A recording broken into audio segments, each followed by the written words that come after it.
Welcome to The Other Side of Change, only on the Black Star Network. My name is Jamira Burley, and I'm here with my brilliant co-host, Brea Baker. Today's episode feels especially important. It's May, which means it's Asian Pacific Islander Heritage Month. And we're diving into the beauty, complexity of Black and Asian solidarity. Yes, yes, yes. And pop culture has given us a lot to talk about this month. We have Ryan Coogler and Michael B. Jordan's film Sinners, which we've talked about on episodes before, but we're going to dig into deeper. It is absolutely crushing the box office and turning heads. Set in Jim Crow era Mississippi, it tells this gripping story of Black and Asian characters surviving and resisting together. It's genre breaking, but more than that, it's myth breaking. And because it reminds us that solidarity is not new, we're just really grateful that he didn't overlook those narratives. And while Sinners were lighting up the screen, another big cultural moment was taking place at the Met Gala. You had the first time in Met Gala history hosted by two Black African Americans for the first time, as well as the theme itself was Black Danny. And you had also one of the biggest Southeast Asian movie stars attend, which was Shah Khan, who was invited by those co-chairs. And a huge moment, right? But it also became very complicated online, which should have been a celebration of Southeast Asia excellence, as well as turned into a vehicle to be anti-Black towards many of the artists who attended and who interviewed him throughout the night. Yeah, it's so weird, again, that this happened on a night that was supposed to celebrate us. But people were comparing Black Met attendees to Shah Rukh, calling Black fashion tacky or gaudy while praising his look as classy and elegant. It was very racialized, very coded, not subtle at all. And it's a reminder that just because a marginalized person enters a space doesn't mean the space becomes liberatory. Sometimes it becomes another battleground. Mm-hmm. No, that's so true. It was really disgusting seeing the vast majority of those comments online, because the moment that we are talking about today, the real solidarity, what that looks like, requires all of us to recognize that we're all victims of the same oppressive systems. And if anything, we should be showing up in solidarity with each other and questioning our own internal racism and how that shows in the work we do, the things that we say, and how we interact with other cultures. Yep. Say that, say that, say that. But yeah, let's dig into some headlines and then we'll dig even deeper into exactly what you just talked about, what real solidarity takes. But yeah, so speaking of Black excellence, Black artistry, Black cultural moments, last week's episode was all about Black revolutionary art, Beyonce and Cowboy Carter. This week, Trump is talking about he's investigating Beyonce and Bruce Springsteen and a few other major artists for their endorsements of Kamala Harris and their participation in rallies and concerts in her benefit. This is something that's been happening for, celebrity surrogacy is not new. Yep. He has used celebrity surrogates. Mm-hmm. He had Amber Rose and Kid Rock and all these other people singing his praises from stages, but now he wants an investigation into Beyonce. I can't. I mean, it's a prime example that he cannot take being disliked. He's like the schoolhouse bully that doesn't realize or doesn't understand why no one wants to sit with him at lunchtime. You're literally destroying the country, if not the world. And you're wondering why the Beyonce, Bruce Springsteen doesn't want to sit at your table. And also, he hasn't claimed that they've broken any law. So what is the purpose of the investigation if not to weaponize the police against these artists? Right. But that's the thing about Trump. He just says things on social media, corrupt, illegal, and just hopes that his loudness and his abrasiveness will actually stick. But there were no laws broken. And again, this is coming from the Freedom of Speech Party. So I'm real confused right now why he is concerned about people using their voices for issues that matter to them when he loves to do the same. Also, I am not sure he is ready for the beehive to come after him. So please leave Beyonce alone. Please. No, I'm actually keep doing it because I don't think he has any real claim, but this is only going to ignite a global fan base who has nothing but time to rip him apart. Exactly. So what a time. So yeah. I'm ready. I'm ready for Beyonce fandom to really show him what it means to reevaluate his life. You gather a group of Black women together and try to question them in a way that is clearly meant to intimidate them. Yeah, we'll see what happens. In other headlines, you also have the Trump budget proposal cuts aim to cut nearly $163 billion from the federal budget. which I should remind everyone that all of this is happening while also the federal government wants to increase the defense budget by nearly $119 billion to take it finally to $1 trillion, which, why? We have the largest military in the world. We surpass all of our allies and military forces. We have over 100 military bases around the world in other people's countries. And so I'm trying to understand the need to continue to give millions and billions of dollars to the Defense Department, which can never pass an audit anytime, while at the same time trying to cut some of our most basic social services like Medicaid and Medicare. It's exactly what Tupac said. And to paraphrase it, they got money for war, but they can't feed the poor. To paraphrase that, they got money for war, but they can't give us healthcare. Like, come on now. And again, as you said, we have plenty of money going into that military already. They don't need any more. It's going to buy more planes. Mm-hmm. And also to remind everyone that two things has happened over the last few months. One, the cutting of social services, right? Things that we need to oil and keep our communities running. Not actual oil, but greasing the pipes to keep our communities running. But then two, we decrease foreign aid. Those two things have actually shown to are more likely to keep our communities safe and our relationships abroad safe when we are actually contributing to the development and safety and security of other places while also investing in our own people. That is more likely to stop wars and stop crime. I wonder if safety is even a priority for them. It's intimidation. Yeah, it's absolutely intimidation. It's always been about intimidation. It's always been about bullying the rest of the world. And now the rose-colored glasses are off and the foreign aid is taken away. So no one now feels the need to sugarcoat how they really feel about the U.S. Yeah. God, these times are going to say. Honestly, before I go into my headline, let's continue with your Trump bullshit because then we can end on a high note. And I just want to. That's a good idea. So the next one, the next headline, unfortunately, is the fact that the Trump has turned civil rights upside down in one of the biggest rollbacks since Reconstruction. Mind you, this is the man who continues to say that he is a believer and a fighter for Black history. He is a supporter of Black history. But in the White House, the Faith Office, Paula Wright sings as she stands next to President Donald Trump. Because imagine Barack Obama having a random church leader within the Rose Garden. But yeah, no, he is, trying to roll back the history of anti-woke. He is continuing to facilitate policies and practices that continues to attack African Americans, the legacy, the life, and the laws that are protecting our right to exist within this country, such as the landmark Civil Rights Act of 1957. And so be prepared for the continuous kind of attack against our rights as he looks for ways to antagonize African Americans, because I think what he wants to do is antagonize us so much that we start to protest so that he can call martial law. That's my conspiracy theory of the week. Not even a conspiracy theory. I think you're so spot on for that. And the frustrating thing about it is he's not he's trying to antagonize us, but programs that Black people have developed benefit larger society. He's trying to cut Head Start programs, which are supporting all young people and families. It's just so mind-blowing that in order to shoot us in the foot, he's also willing to cut off his own and the people who voted for him too, because those poor white people depend on early childhood education that they don't have to pay out of pocket as well. And at a time when between tariffs and recalls and all this other stuff, the cost of living is going up. He's not making good on any of the promises that he made when he was running for office, except for being a vehement racist. And it's just Yeah, and I need people outside of the Black community to realize that this is an attack against you. The Civil Rights Act of 1957 was the landmark act that opened the door for so many other communities to finally get rights, to be elevated to a full citizenship, for folks to be able to come to the United States that were not white European-centric individuals, right? This is so much more than just an attack against Black people. Because if you harm and abuse those who are the most vulnerable within our society, you start to eliminate the very benchmarks or barriers that were created to uplift them and protect them against authoritarianism that we are seeing from the Trump administration. It's frustrating.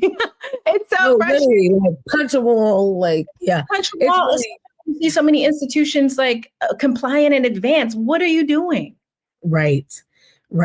Exactly. People who don't have to comply in advance. For-profit private corporations that do not depend on federal dollars are complying in advance. And it is so mind-blowing because if they're not going to make a stand, it can't be the federal agencies. They're being gutted. People are being fired. People are losing funding. Like, this is the time to try and be a hero.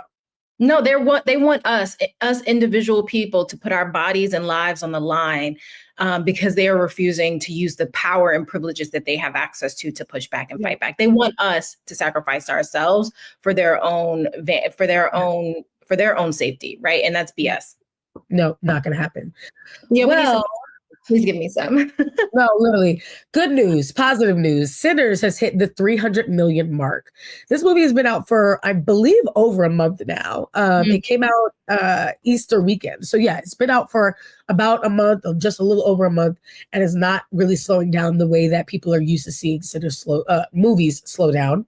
I think it went back to number one in the box office. It hit the $300 million mark, making it one of the top 10 grossing horror movies of all time, which is something that it's music to my ears. I love to see it because it's such a great story. And it really is a story that we need to be hearing right now. It's a story of cultural appropriation. It's a story about power and access and Black storytelling.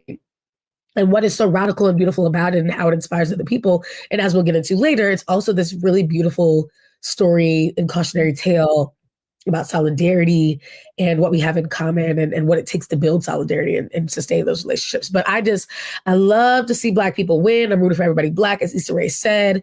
And I just love this for Ryan Coogler, especially because he negotiated a really amazing deal. So he's getting a lot of these dollars that are coming in. No, absolutely. I mean, I've been lucky enough to see the movie now 3 times. The first time I saw it was in San Francisco, and the Cooglers came out. I'm so jealous. Movie that was like chef's kiss, and everyone gave them a standing ovation. It's like so good, and every time I watch it, I see and realize something else within the film and the complexity of it all. Like, it's definitely not everyone's cup of tea, but I think it's an opportunity for everyone to learn something. I still think my favorite part of the film was probably the first few minutes when the Native Americans showed up and then left immediately. Okay. I ain't with y'all. Bye. I warned you. Do what you must. Exactly. So if you have not seen the film, I highly encourage you to see it. It is phenomenal. And at the very least, it will force you to Google something, to ask questions, to analyze, and to be in community with other folks who are, really starting to see how many patterns that movie outlined for us as we continue to see dismantling of our rights here in the United States. So very, very, very great film. So with that being said, we're going to take a quick break. And just to remind folks who are just tuning in, you are watching On the Other Side of Change and only on the Black Star Network. We'll be right back.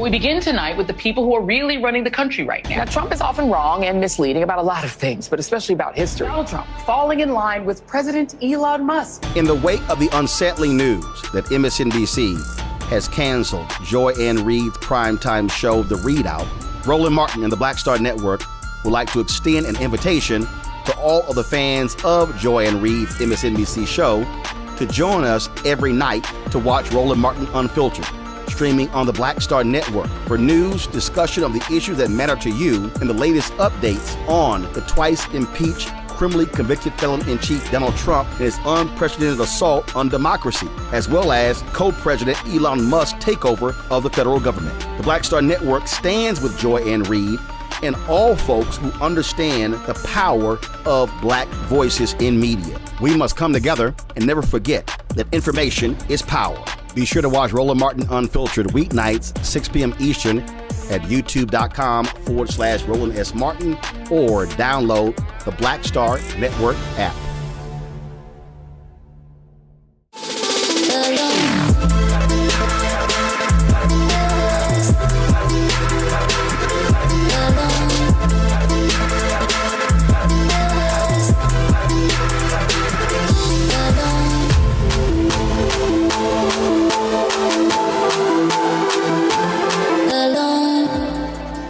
welcome back to The Other Side of Change. We're going to get into this conversation of what Black and Asian solidarity really means. Because even in the existence of AAPI Heritage Month, it is rooted in cross-racial organizing. Asian American student movements in the 60s and 70s were deeply inspired by the Black power and anti-war activism led by Black students. That eventually led to the creation of Asian Pacific Heritage Week in 1977, and later the full month that we now celebrate in May. Yeah, and another example is with Angela Davis talks about how Black movements for liberation often laid the groundwork for others to follow. As she said, when Black women win victories, it is a boost for virtually every segment of society. That's the kind of vision, for me, indicates real solidarity. Yeah, completely agreed. And we've seen the solidarity throughout history between our groups. The Black Panthers were reading Mao. Muhammad Ali was rejected by mainstream America for refusing to serve in Vietnam. Malcolm X stood alongside Japanese American activist Yuri Kochiyama. On college campuses, Black student unions laid the blueprint for Asian and Latino organizing. Martin Luther King was learning from Gandhi. So like our communities have always been able to learn from each other, work with each other, and recognize that together we have so much more power. Yeah, because our enemies are common, right? Our oppressors are the same. And let's be honest, solidarity hasn't always been easy. The model minority myth created harmful wedges between our communities. Asian immigrants were often placed in over-policed Black neighborhoods, creating a cultural clash and distrust. Meanwhile, white supremacy continues to benefit from that violence and that division. Yeah, it's a classic, keep people separate so that they don't understand how much power they have together. And seeding in that disunity, those tensions really came to a head during the 1992 LA uprisings. A 15-year-old Black girl was murdered by a Korean shop owner, and our communities were pushed into this open conflict, which we especially saw between Black people and East Asian migrants. So it's a real challenge, and those wounds still haven't fully healed. There's a lot of distrust and speculation, and I'm wary of you that happens on both sides. Yeah, and that makes one of the reasons why Sinners is such a powerful text and film. It asks us to imagine a different past, one where communities were already working together, because truth is we just weren't taught that. And I think that's one thing we constantly have to remind ourselves. History books are often written by those who win wars, right? And if we have never won the war, right, because we're still constantly trying to fight the battles in between, the history books doesn't always reflect the truth. They're constantly telling us lies about ourselves and lies about each other, which prevents us creating those levels of solidarity that really outlast the tensions that oftentimes develop by much of the anti-Black rhetoric. Yeah. And again, that's why I loved Sinners. It really showed that Black and Asian people existing and thriving and loving and fighting side by side is not some new 21st century phenomenon. It's always been happening. And actually, it was so cool to go down the rabbit hole and really learn more about the presence of Asian Americans in the South, in the Delta, as a result of seeing it. So, I mean, these are kind of spoilers, but if you haven't seen Sinners by now, that's on you. So I just loved the way that project really demonstrated, without it feeling like tokenism, that we have been here, we have been side by side. And yes, there are hurdles, and yes, there are barriers, but we can overcome those. And there's so much more on the other side of our solidarity, because as Jamira said, if our oppressors are common, then our tactics against the oppressors, our fighting against them has to also be really united.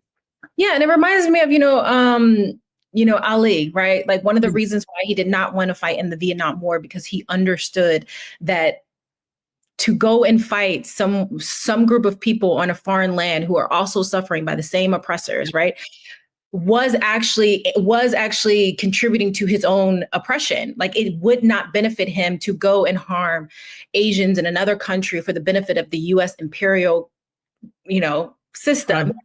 Project. And so it's a reminder that there are folks who continue to speak up and draw those correlations and highlight where the solidarity needs to happen. Also where it has already happened throughout history. And so like, how do we take the lessons of the past and use them as examples for how we can implement that same kind of love, light, and community building that sits at the intersection of all of our lives? Yes, because that is what we need more than ever right now. What we don't need is people from marginalized communities picking each other apart, leaning into anti-Blackness and colorism and racism and thinking that it will give them any sort of leg up, because it does not. It is a lie. Assimilation is a dangled carrot to force people into behaviors that are not going to benefit them. And so that's what we saw when this incredible movie star is coming to the Met Gala, excited to participate in this celebration of Black culture, and you have social media users who are turning that moment into an opportunity to attack Black artists. It's a reminder that representation can and still be used to uphold anti-Blackness unless we are actively fighting against it. We have to be so vigilant of the ways that we are being pitted against one another and say that that's not what I'm here to do. So I'm really excited for today's guest. We're going to have such an important conversation with her, and it's going to be really beautiful. So we're going to take a break right now. You are watching The Other Side of Change, only on the Black Star Network.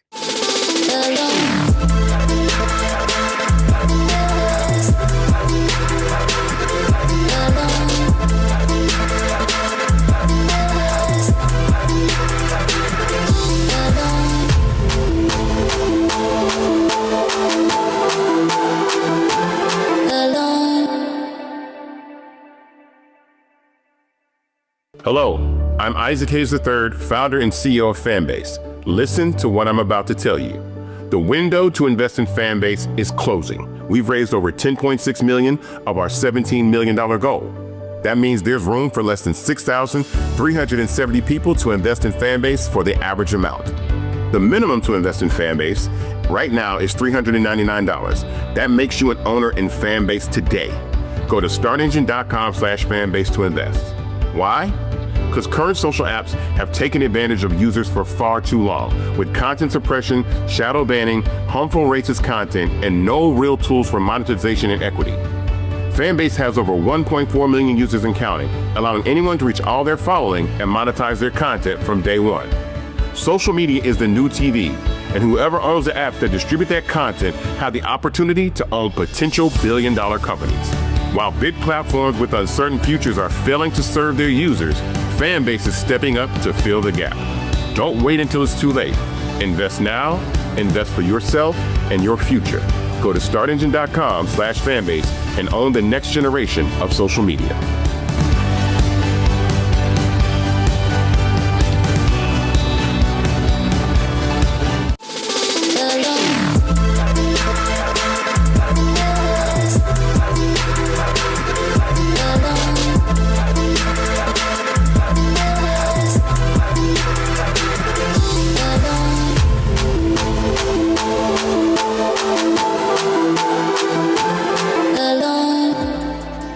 Welcome back to The Change, only on the Black Star Network. I am so excited to invite our next guest up. Joining us now is Malavika Kannan, a brilliant Tamil American writer, cultural critic, and organizer who explores solidarity, storytelling, and the politics of identity. Her self-described villain origin story is that as a teenager in Florida, growing up amid a crisis of racialized gun violence, she organized with March for Our Lives, Giffords, and the Women's March, which is where we got to meet her, taking part in the largest American youth protest since the Vietnam War. Her debut YA novel, All the Yellow Suns, which is incredible and you all should read it, is a queer coming of rage story about activism and identity set in Florida, drawing from these experiences. She also has an incredible book coming out in 2026 called Unprecedented Times, which I can't wait to dig into. Malavika has been featured by 17 Magazine and Good Morning America, and she just graduated from Stanford University last year in 2024. Welcome to The Other Side of Change. Thank you both so much for having me. No, it's a pleasure. Yeah, I've been a fan for a long time, and I'm happy that social media is one of those places that enables for you to follow some of your fans and stay up to date on all the amazing work that they do.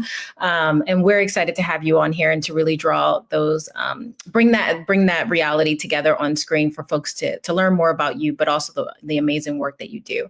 You've spoken about identity as both a bridge and a battleground. How have your experience as a South Asian woman navigating anti-Blackness, colorism, and casteism, patriarchy shaped the way you show up in post and cross-racial movements?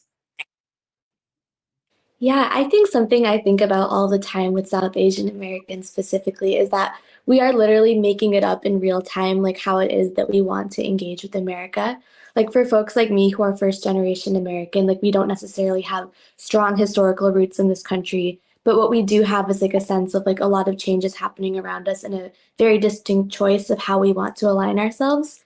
Like as of late, we've seen South Asian Americans, but also generally non-Black people of color becoming like a really important part of like the conservative voting bloc. Like we see like massive numbers of like Asian Americans, like Latino Americans voting for Trump. We see a lot of high-ranking South Asian Americans even within the Trump administration.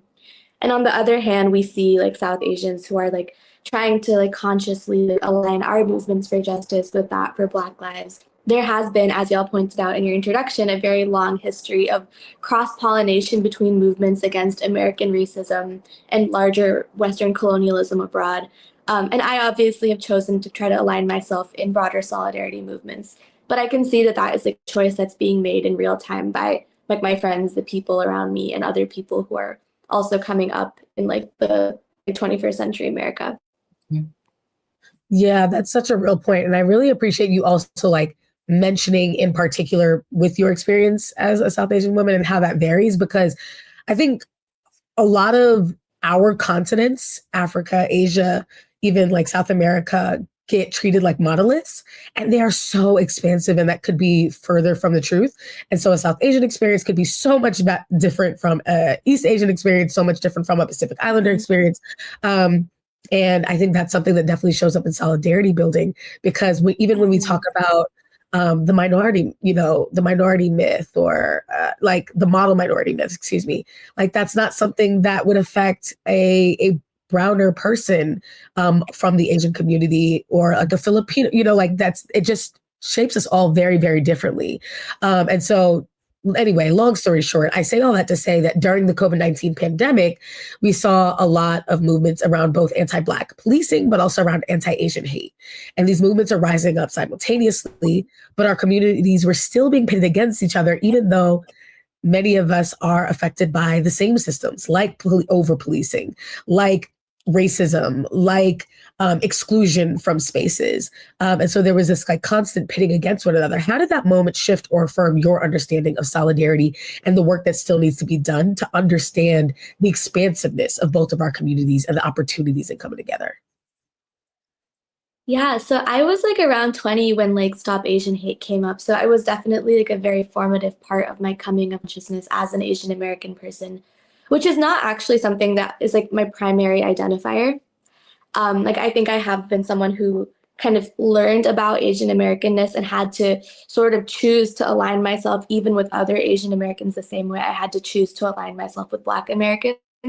Like I think that nothing about these alliances is like necessarily natural, except for the fact that we all are people who are trying to stay safe and can reach the conclusion that our safety is best achieved together.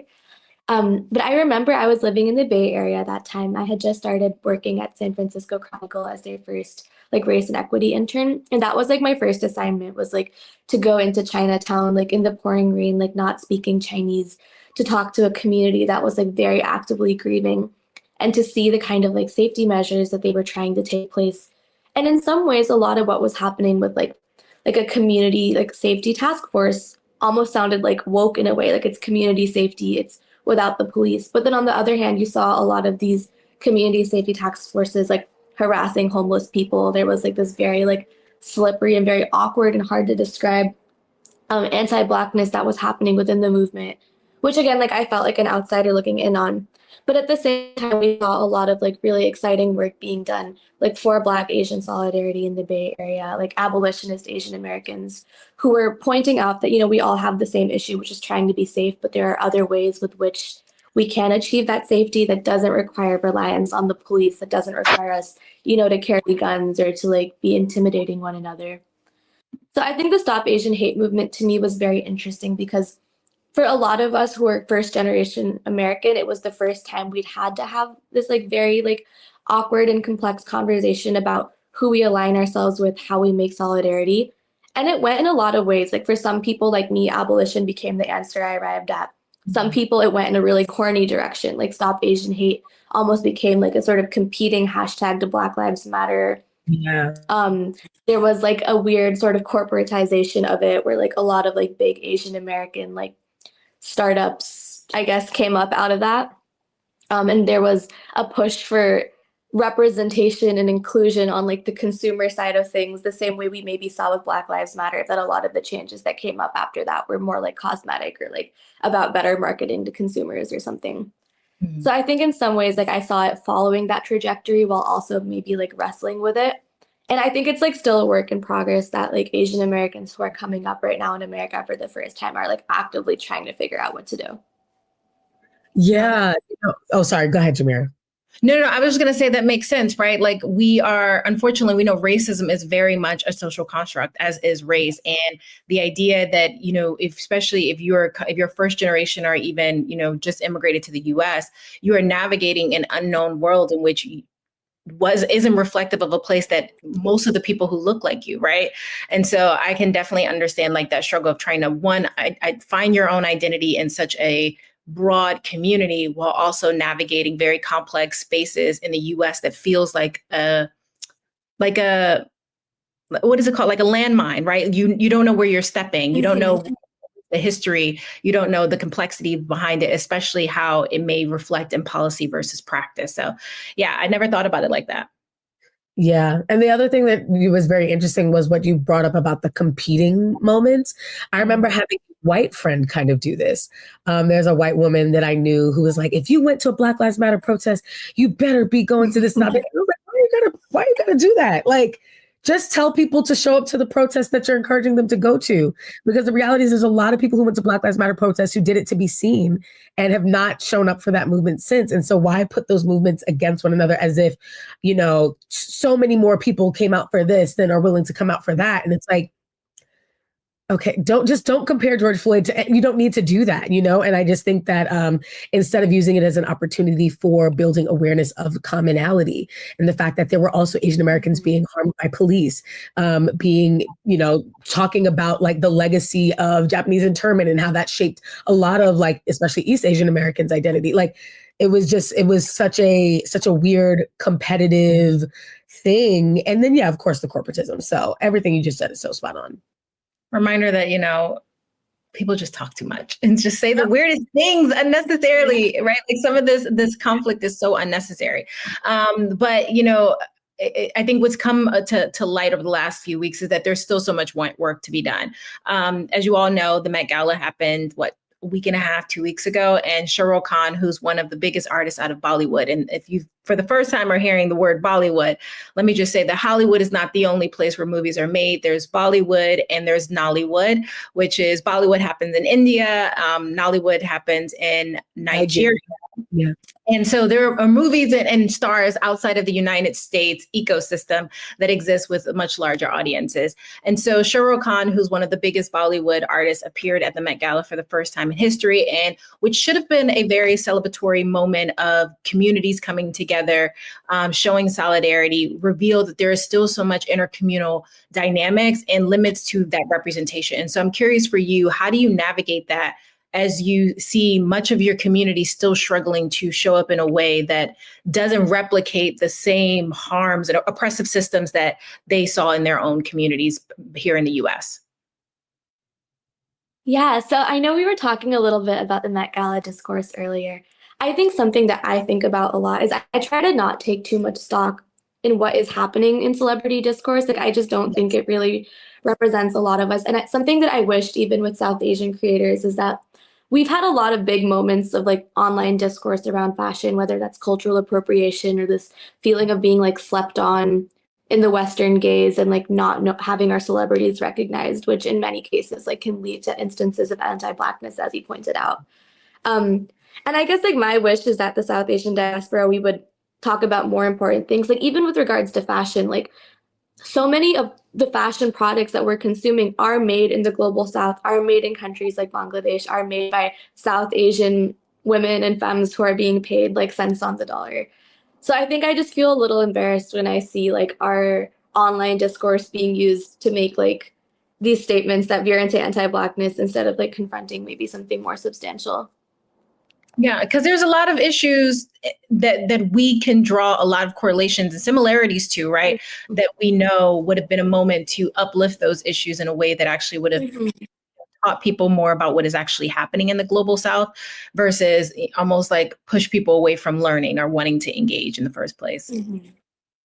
Yeah, I think this brings us to storytelling. And you're such a brilliant storyteller and writer.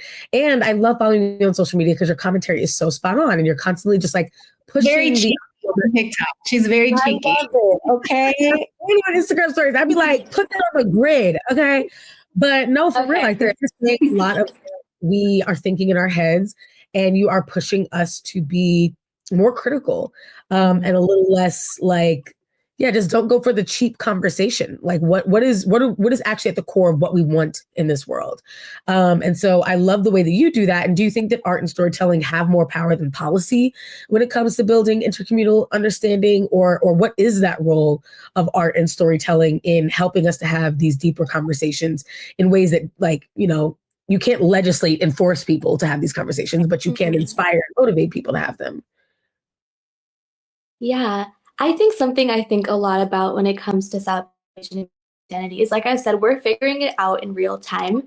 Like, there is a very long history of Asian Americans in this country that, for example, fields like Asian American studies have made a point to center. For example, like there were South Asian Americans like the Gather Party that were doing anti-colonial agitating in the 20th century in San Francisco. Like, Asian Americans have been in this country for so long.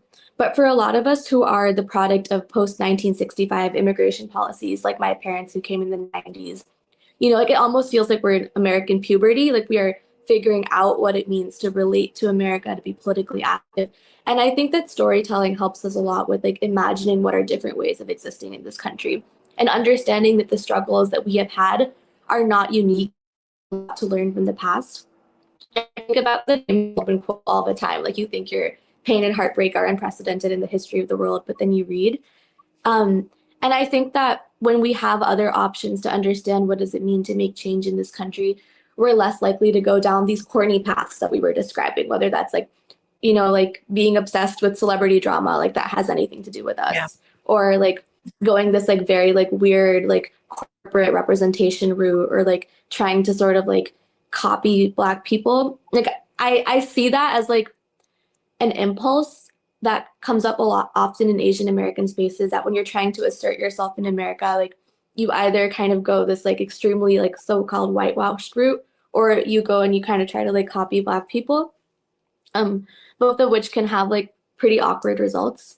So I think that and I try to have a lot of grace for people too figuring this out in real time. Like, I've had a conversation with my mom recently, like I said, who came in the 90s. And I was like when you came to America, like you moved here at 22, like pretty soon you started raising a family in the South. Like, did you think that through? Like, did you know what about racism, for example?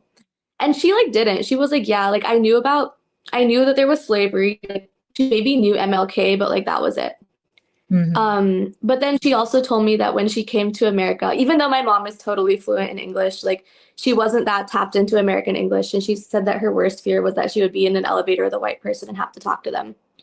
But she described like watching like Fresh Prince of Bel-Air as like kind of like where she learned American English, which I think is funny because that's also a very specific American English too. So I guess I think a lot about like storytelling and art offering people different entries into what it means to be American. But then to me also, as I guess progress in my own coming of age journey, both as a person and also as like an American, I think now very often about what it would mean to not center belonging in America, but to think a little bit bigger and more globally. So maybe back to the conversation that we were having about the Met Gala, like we are now living in the global North, which is like crazy. Like we are now consuming like a disproportionate amount of like the world's carbon emissions. Like our taxpayer dollars are currently going to fund atrocities that are happening in Asia. So I think taking a moment to look back now and see how our actions reflect on a global stage, like now that we have made it into the most powerful country in the world, like we are living in the heart of empire, like what do we do to that? Like is our hill to die on gonna be that, you know, we need like more South Asian rom-coms or better fashion or whatever, or is it going to be like taking a look back to see like what can we do with our place on the global stage? What can we do for the most marginalized in this country? Oh, that's a great point. That is a great point. And how do they do that? What would be your first recommendation on like how to take that first step, building solidarity and understanding and learning about the history that is happening here in the U.S., but more importantly, how that implicates the communities and countries that you love and are reflective of the people that, you know, made you who you are? Yeah, well, I think that's kind of on us as artists to make that work fun and accessible. Like, I think about the fact that most people like work so much and like all the time, and like they're turning to books and TV to like, and like TikTok and whatever to like power their brains off after like hard days of work. Like, we're in a recession, like it's tough out here. And like, I think that as artists, like it's kind of on us to like create art that I think is like exciting and will like prompt these conversations for people. Like I like don't I guess I think about like what kinds of things would like get through to like my friends and like my parents and stuff. And like people do want to read and see themselves in things that like don't feel patronizing, don't feel corny, like don't feel like they're being talked down on. So I think that especially within the world of like Asian American storytelling, like we have no shortage of discourse even within our own community about storytelling that like makes fun of our parents, exploits their trauma, whatever. I think a lot about like the power of like humor too, to like make these conversations easier to have.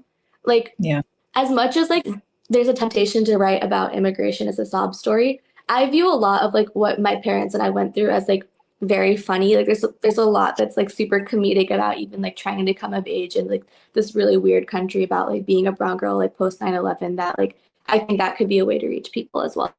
That's great. I love that so much. And this is why I love getting to read your work and to hear the ways that you are kind of pushing other people in that direction. So before we let you go, can you tell us one personal or historical moment that reminds you how and why Black Asian solidarity is not just possible, but necessary?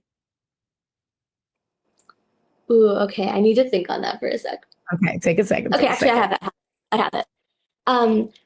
That I'm really passionate about, that I was maybe mentioned earlier, is I think a lot about the role of caste in South Asia and the South Asian diaspora, which is like 1,000-year-old system of domination and oppression that has a lot of similarities with the way white supremacy operates in this country.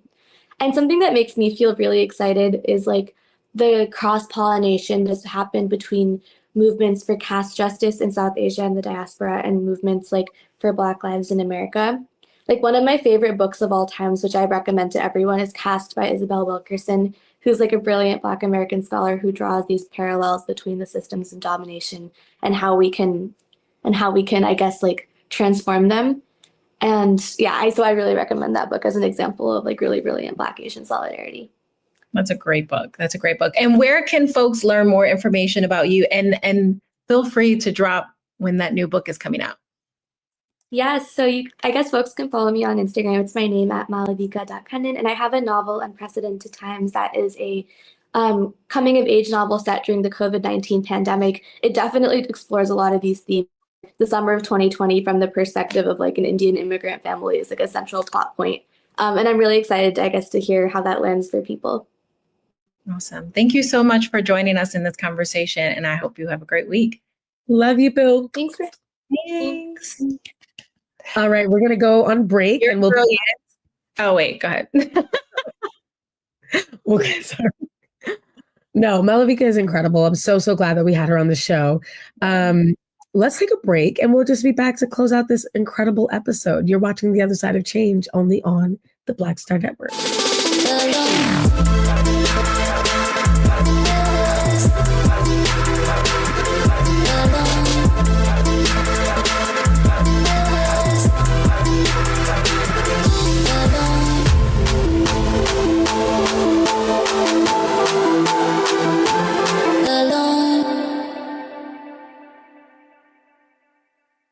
What's up, y'all? Look, Fanbase is more than a platform. It's a movement to empower creators, offering a unique opportunity for everyday people to invest in Black-owned tech, infrastructure, and help shape the future of social media. Investing in technology is essential for creating long-term wealth and influence in the digital age. The Black community must not only consume tech, We must own it. Discover how equity crowdfunding can serve as a powerful tool for funding Black businesses, allowing entrepreneurs to raise capital directly through their community through the Jobs Act.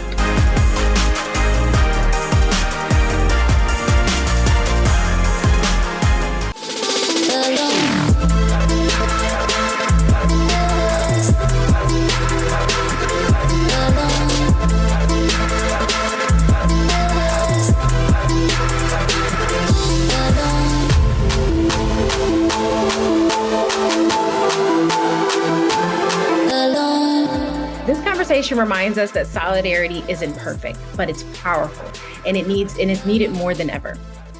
Yeah.